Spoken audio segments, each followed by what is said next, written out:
10 ডিসেম্বৰত তেওঁক হলনি কৰা যাব আৰু তেখেতক মুখ্যমন্ত্ৰী পদৰ পৰা আঁতৰাই যাব।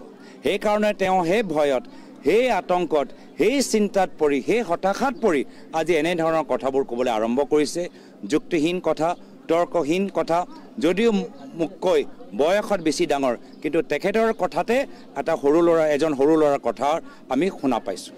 আমি ৰাইজৰ কথা অনুসৰি, ৰাইজৰ পৰামৰ্শ অনুসৰি ৰাইজক আজি কেনেদৰে এটা বৰ অসম বিচাৰে, এটা নতুন অসম বিচাৰে, য'ত ৰাইজৰ কামখিনি হওক, ধনী মানুহৰ নহয়, ডাঙৰ ডাঙৰ ঠিকাদাৰৰ নহয়, এনেকুৱা এটা পৰিস্থিতি পৰিৱেশ আমি ৰাখিবলৈ বিচাৰোঁ।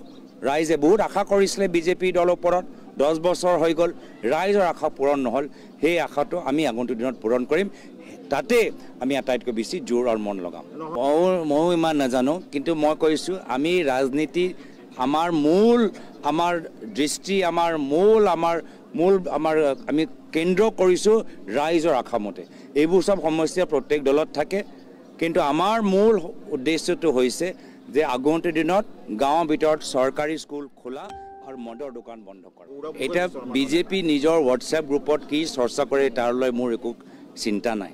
ৰাইজে কি চিন্তা কৰে? ৰাইজে যি দেখিছে যে বৰ্তমান চৰকাৰে 1250 টকা দি আৰু একো কাম কৰা নাই, আৰু ৰাইজে যেতিয়া কিবা অভিযোগ উত্থাপন কৰে, ৰাইজৰ কথা শুনাতকৈ বিজেপি দল ভাবুকি দিয়ে যে মাতবোল কৰিলে 1250 টকাওতো নিদিব। তো এই 1250 টকা আজি ৰাইজক সহায় কৰা এটা অস্ত্ৰ নহয়, ৰাইজক মন কৰা, ৰাইজক নিমাত কৰা, ৰাইজক ভাবুকি দিয়া, ৰাইজক ব্লেকমেইল কৰা এটা অস্ত্ৰ 1250 টকা। 1250 টকা লৈ ৰাইজৰ এই গাঁৱৰ ভিতৰত পানী নোলায়, ৰাইজৰ গাঁৱৰ ৰাস্তাবোৰ মেৰামতি নহয়।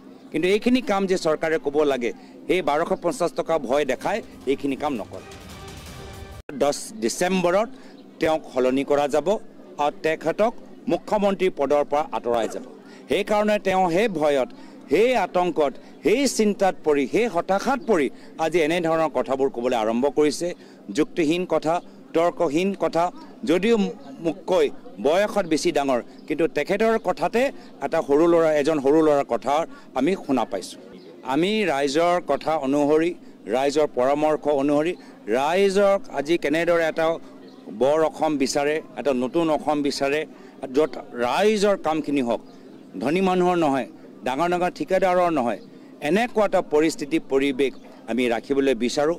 ৰাইজে বহুত আশা কৰিছিলে বিজেপি দলৰ ওপৰত, 10 বছৰ হৈ গ'ল, ৰাইজৰ আশা পূৰণ নহ'ল।